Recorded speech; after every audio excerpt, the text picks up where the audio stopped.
Drizzle taps lightly on the leaves all around us. The smell of pine rich in the air as we creep through the undergrowth, my granddad and I. I run my tongue along my teeth, focusing.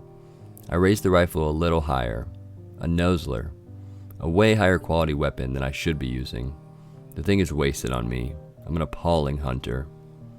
I'm not even sure if I agree with it, to be honest. Hunting, I mean. Ethically speaking. I mean, my granddad and I eat basically everything we kill, and to be honest, I don't kill a whole lot. I send many of my shots deliberately wide. I just do this to hang out with him, really. He's a fascinating man, and the guy likes taking me out into the woods, so I just go along with it. It's fine. It's good quality time that I'm lucky to have. But we're stalking a pair of deer right now. Big things as well.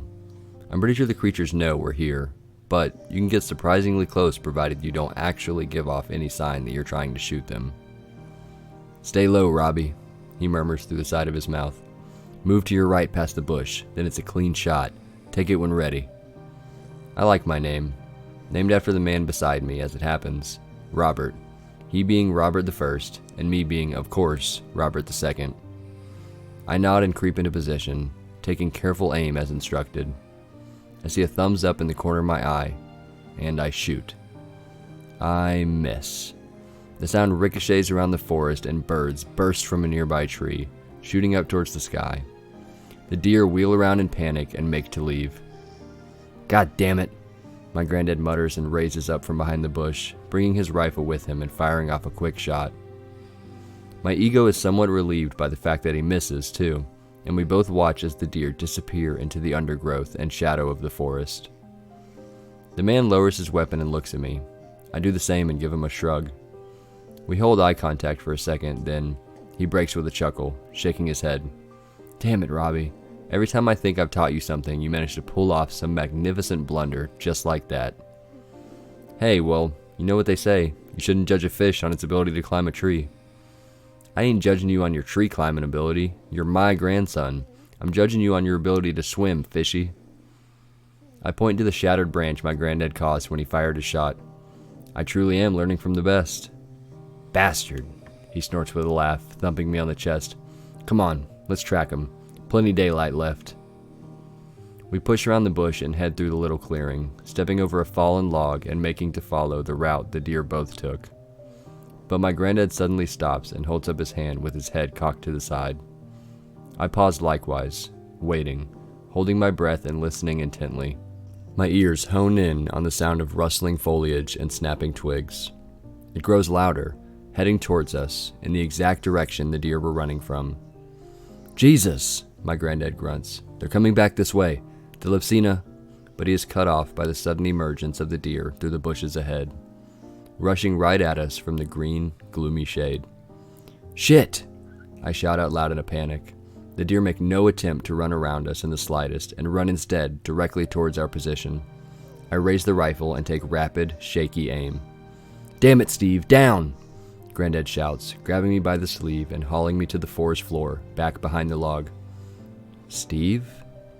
The air escapes me as I crash with my granddad down to the ground, and the deer jump right over us. My granddad instantly takes position, cocking and aiming his own rifle over the top of the log, deathly focused. Something will have made him run like that. They'll have seen a wolf, or a bear. A wolf? A bear? I'd be surprised to see either at this time of the day, but as I said, something made him run. My granddad remains cool and composed, the barrel of the rifle fixed on the damaged woodland ahead and along the deer's path. I stick close, watching out in all directions in case we are approached from the side, gun cocked and heart pounding. But nothing comes. We wait for a tension-laden minute, then another, muscles aching with the stress of simply holding ourselves in preemptive positions. But as I said, nothing else comes towards us. My granddad cautiously gets to his feet. "Weird," he mutters. "We'd better move on out of here. Come on, stay alert, but let's go."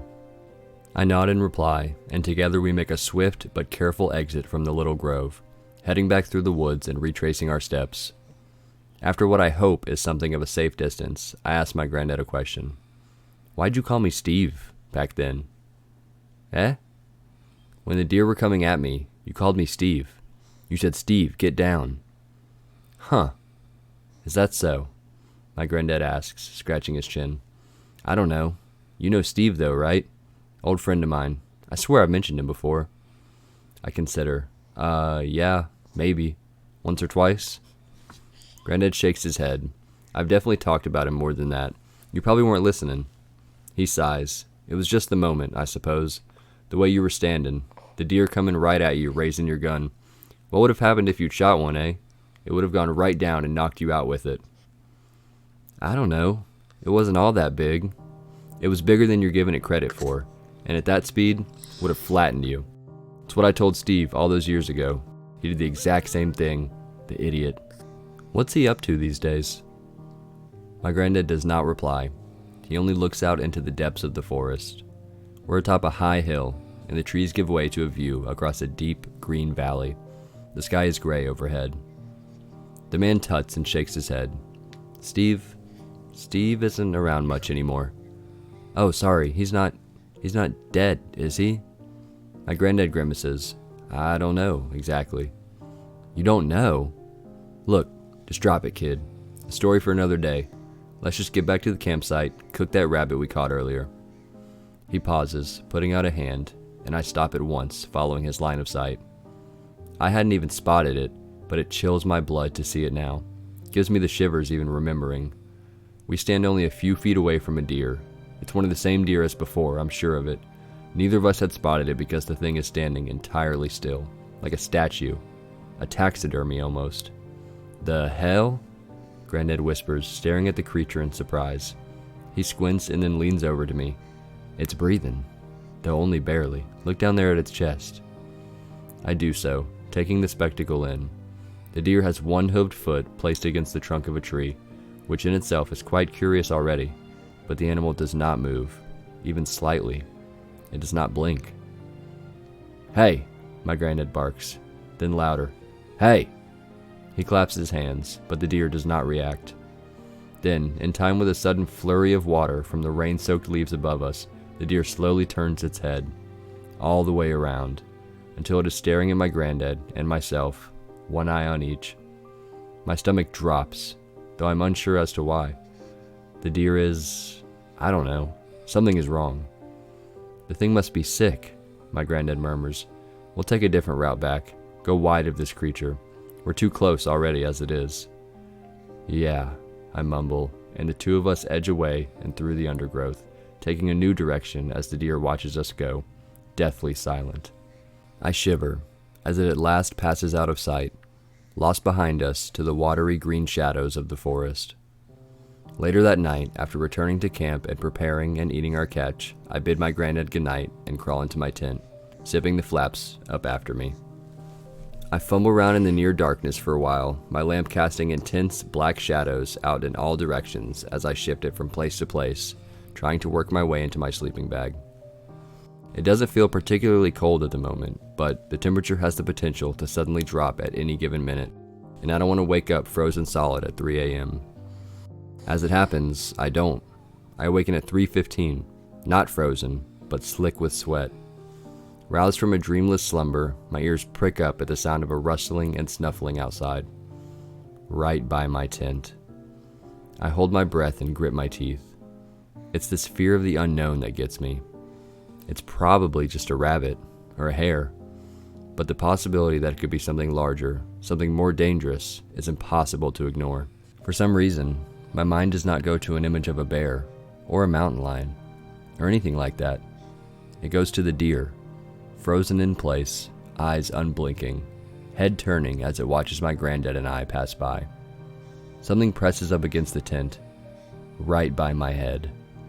I wince and stare at the bulging material through the darkness. I try not to think about the fact that I am separated by the beasts of the forest by a pair of what are effectively thin, flimsy sheets of fabric. Just ignore it, I tell myself. Ignore it and it'll go away. I quietly roll over and scrunch up my eyes, determined to be a man and to not get frightened by the presence of some raccoon or squirrel. The creature sniffles some more, rustling about in the grass, in the dark. My heart rate increases as I hear the thing pawing against the tent's outer lining, and then, for a second, It stops entirely, and to my horror, I hear my granddad's voice. It's breathing, though only barely. The sentence comes crisp and sharp through the general murmur and backing breeze of the forest. The sentence is entirely devoid of cadence, as if read from a book by someone who has never known English. "Look down there at its chest," says the voice. Fuck. Fuck. Panicking now, I do not know what I'm supposed to do. It's my granddad outside, playing a prank on me. It has to be. It must be. Because there is literally no other explanation that makes sense. Regardless of the fact that this is entirely out of character, regardless of the fact that I've never heard the man speak in such a way, even in humor, in his entire life, he must be sleepwalking. That's it. My explosive heart rate cools just a little. That's it. It's the only possible explanation that makes sense. And if that's the case, then I can't just leave him to wander around outside.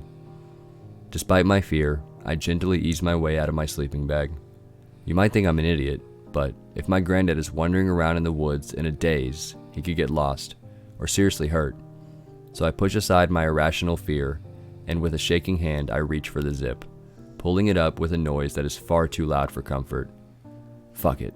In for a penny, in for a pound. I yank the zip open, and then the next, and push my head out into the night, the cool air washing across my face as I raise the lantern to cast away the darkness. What I see is nothing. I jump outside of the tent, staring, lifting the lantern as the light falls across the long grasses and the nearby trees. We're still on the ridge of the valley, but the valley itself is shrouded in darkness. A small section of visible moon illuminates the very tips of the trees in silver, but I'm too preoccupied to properly appreciate the natural beauty for now. I pace around the tent in a circle and see no evidence of my grandfather. "Granddad?" I hiss out into the night, turning and raising the lantern up high. Still nothing. Something chirps softly from between the branches of the deep woods. I turn to face it with throat dry, but the trees give away no secrets. I cross the grass and crouch down by my granddad's tent. The zipper remains closed. "Granddad?" I whisper, to no response. I try again, a little louder. "Granddad?" I hear a groan and a grumble from inside. "Huh?" I hear him mutter. Then, "The hell?" "Granddad, are you good?" "Of course I'm good. What's the matter with you?" "Alright, nothing. See you tomorrow." He murmurs something under his breath, and I hear the rustle of his sleeping bag as he rolls over. I stand up straight and stare out into the night. For a second time, that chirping sound rings out from the branches, and I make a hasty return to my tent, zipping the thing up tight and secure, shivering as I try to force myself back to sleep. It takes a long time, and I do not recall drifting off. My dreams are disturbing, and are largely comprised of the discovery that something crept into my tent, dream distorted and warped into an impossible size. My dream self scrambles around from place to place as a nightmare slithers and swims through the shadows like water. It is a welcome relief when I awake, safe and sound, to the faded glare of tent-filtered, morning sunlight shining into my face. "Ugh," I mutter, sitting up straight and groggily rubbing my eyes. For a second or two, the reality of last night blurs into the dreams, but as I remember the truth, that bitterly familiar anxiety settles back in. I clamber out of the tent into the warming morning air to find my granddad washing his face in a pot of water. "Mornin'," he grunts. "How you feel this morning?" "Not great, to be honest," I reply. "You were sleepwalking last night." "Huh?" Grandad glances up at me, but continues with his routine. "No, I don't sleepwalk." "You were mumbling nonsense and bashing into my tent at like 3 a.m., I tell him. "I came to check on you, but you must have just gone back to bed." My granddad pauses and looks right at me. "So that did happen then. You're disturbing me. Thought I might have dreamt it." He stands up and scratches his jaw. "Tell me exactly what happened." I relay the story, and my granddad remains silent until the end. Slightly paled, he looks around at our surroundings and down into the valley. "I fucking knew it," he mutters, almost imperceptibly. "It's the same place. The exact same place." "What?" I ask him. "What do you mean?" "I came here with Steve once. I knew I'd been here before. I thought I'd picked the location pretty randomly, but I guess my subconscious had other ideas. Grandad, I don't know what the hell you're talking about. He stares out over the valley and I follow his gaze. We watch as a small flock of dark birds flutters around in a circle above the trees. Again, and again, and again. Around and around they go. He turns to look straight at me, his expression grim, perhaps even afraid a little, and this unsettles me deeply. Nothing is supposed to scare that man. Pack up, Robbie. Make it good and be quick. We're out of here. In another atmosphere, I might have questioned him, but the vibe is clear. I do as he says at once, and in silence, we quickly pack away our gear, loading up our backpacks with constant furtive glances to the trees. The forest has dried somewhat since yesterday's rain, but the sky overhead is still a swirl of gray. We set out beneath its gloom, all trace of our modest campsite thoroughly erased. My Grandad's pace is a little faster than normal. Bracken and pine needles are crunched underfoot as he strides through the woodlands. He clenches his rifle a little tighter, too. I break the tension. Grandad, what the hell is going on? Why aren't you telling me? I was an idiot once before, Grandad replies, as a breeze whistles its way through the boughs of the trees. And I lost a good friend. I won't let the same happen to you. We push through the bushes and pass by a large pond, surrounded by thick, tangled weeds. I glance over to the water. The water is a grim gray-green and covered in a curious floating moss. The surface is broken by heads of 3 deer, standing perfectly still. The entirety of their bodies below the necks are submerged, and they stare at us as we pass by. On another day, I might have found the sight quite comical, but right now I feel nothing but cold, biting fear. One of the deer rises up from the water, rippling it quietly, rearing up onto its hind legs, and my Grandad grabs my sleeve and hauls me along. Don't stop moving. We're out of here. Just keep going, Robbie. Our steps become faster, our breathing a little more labored. The trees rush by, branches scratching my arms and my face. We push out into a clearing, and my Grandad skids to an immediate halt. What is it? I ask, panting. Something moves in the shadows of the trees, shifting between the branches at the clearing's opposite side. The hair at the back of my neck bristles, and I instinctively raise the rifle. The sound of the birds and the breeze fade away, and the air itself seems to darken as the shifting shadow ahead draws closer. It is difficult, near impossible, to make out its exact shape through the layers of branch and foliage, but I swear I could see a rough, vaguely humanoid silhouette amongst the shadows and the dark green-brown blur. Did you come back for me, Robert? Whispers a voice. My muscles tense up in reaction to my name. Is it my name it speaks, or my Grandad's? My Grandad sucks some air in through his teeth. He begins to carefully sidestep his way around the clearing, and I copy his movements. You wouldn't leave me behind again, would you? The voice is not dissimilar to the one I heard last night. It is different, sure, but the cadence, or lack thereof, is much the same. My Grandad raises the rifle, cocks it, but he does not fire. Keep going around, kid, he says to me. To the left. Pass through that part of the clearing there. I'll be right behind you. I started to edge my way around the clearing, never taking my eye off the shadow in the trees just ahead. I'm trying so hard to focus on it, to understand what it is that I'm seeing, but I can't. The very branches themselves seem to be moving, cracking and rippling in the shade. The figure takes a sudden step forward. Run! My Grandad shouts, raising the rifle and firing a loud shot up into the air. Unprepared for such a sudden noise, my ears ring as I scramble and stumble through the forest along a natural path of sorts between the trees, though I stumble to a halt when I realize my Grandad is not behind me. He told me to run, but do I go back for him? I have to. It's a no-brainer. So I swivel around and prepare to charge back to the clearing when the man himself staggers out through the bushes towards me, face white as a sheet. Get that damn thing out of my face, you idiot! He grunts as he shoves away the barrel of my rifle, and together we race through the forest. My Grandad dumps his backpack, and I do likewise, leaving the equipment behind as we tear through the undergrowth, way back to where we parked the truck the other day. When at last we see it, waiting for us on the edge of a dirt track road, we throw ourselves inside, and my Grandad stubs in the key and turns in with a clank, the engine revving to life. The wheels spin, and away we go, back through the wilds down the long back roads of the woodlands.